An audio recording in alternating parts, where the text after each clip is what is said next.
Hello guys, in this video I'm gonna show you how to make squirrel voice in Voice Changer with Effects app. But first I just want to mention, do not forget to subscribe to my channel, because at 100,000 subscribers I'm gonna show you my whole YouTube revenue statistics and growth strategy and how to make money online. Now let's jump into it. First of all, let's open the map. As we can see, here we have a lot of options, but first we need to record something.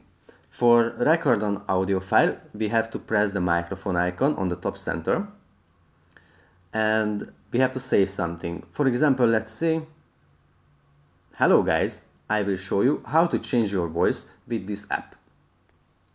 Now, we could choose from ton of different effects. For the squirrel effect, we have to scroll down a little bit and search for the squirrel button, and we have to press the play button next to the squirrel text. Hello guys, I will show you how to change your voice with this app. That's pretty much it for this video guys, see you in the next one, bye!